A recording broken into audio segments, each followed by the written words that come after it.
put some money about 3 years ago, £64 million, to try and get schools, £60 million. Well, I said 64 was for Cambridge and MIT, 60 million for all the schools. Gives you an idea about the priorities. Nonetheless, that was not ring-fenced money. Schools were given, do something. So I'm afraid that I don't think a lot of good projects got underway with that. I think a lot of really flaky projects were taking place. I think there were enterprising swimming pools, redecorated classrooms, administrators being hired for the vice principals, that kind of stuff happened. But that was some of the bad practice. The good practice, there were some excellent new projects that got underway. It's being evaluated by Warwick University in the main, some Pathfinder projects and so on, some genuine things. But it's a sector, the educationalists in that sector don't quite know yet what to do, because they're doing something completely different. And they need a lot of help and support in that area. So I think the experience is 4 out of 10, talking like a school teacher for a minute. Okay, the university sector, I think we're moved from 4 out of 10 to about 7 out of 10, if you take the general high-level view. As far as I'm concerned, I think the Cambridge thing has been a wonderful experience for me. And I've benchmarked our work against MIT, Harvard, London Business School, and Stanford. And I think that our work is the closest to Stanford's work in entrepreneurship, because of our focus on science, engineering, technology, and so forth, and the way we operate the ecosystem. So I'm very comfortable with what we are beginning to achieve in Cambridge. Scale is different. The school sector is a long, long way to go. But I think the intention is there. The intention is there.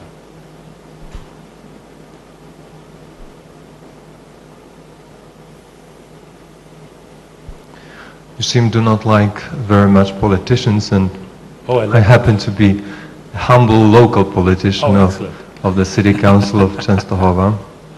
But fortunately, I'm also academician, so I can present myself as a worker of, as an employee of faculty management at Polytechnic of Częstochowa.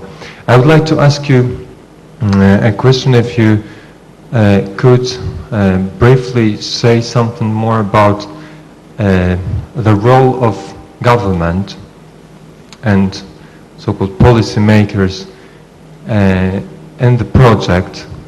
In this project that you presented in Cambridge, was there any role of the government, either central or local, to enhance this kind of cooperation between science and firms? Certainly. So please, if you could give some arguments on that. Sure. Central government, if you like, Whitehall played a huge role, I would say, in stimulating this. It came from the Ministry of Science and Technology.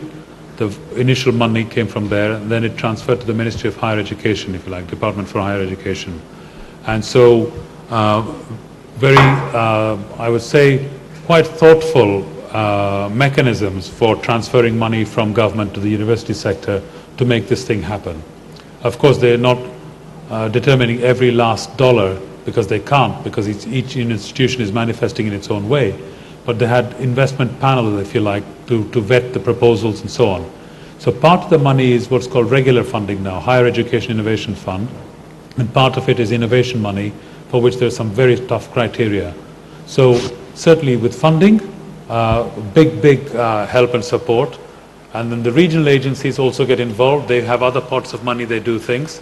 The other important role that the politicians at the national level have played is to signal that this is important.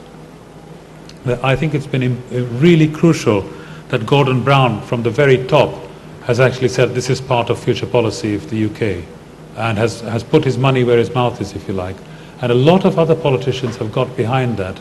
So at the very grassroots level, then it's very difficult for us in the university sector to directly engage, at least in Cambridge, with the city council people, because they're dealing with a completely different sector, and as they should, which is the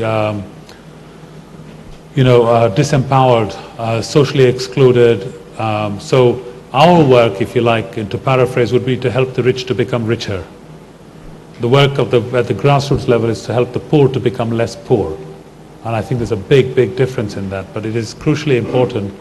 The other role, so money, signaling effect, I think at the policy level, they must get the framework policies right that are open. And I think on the whole, UK has been traveling in the right direction. It's made a few mistakes, but that's okay. But I think to create the framework for fair and open trading is the biggest contribution that central government can make, I believe. And then local infrastructure from regional agencies that are responding to the needs of the local business community. And then after that, hey, keep out of the way, let them do it. So that would be the response.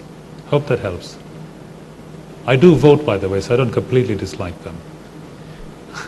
I encourage them.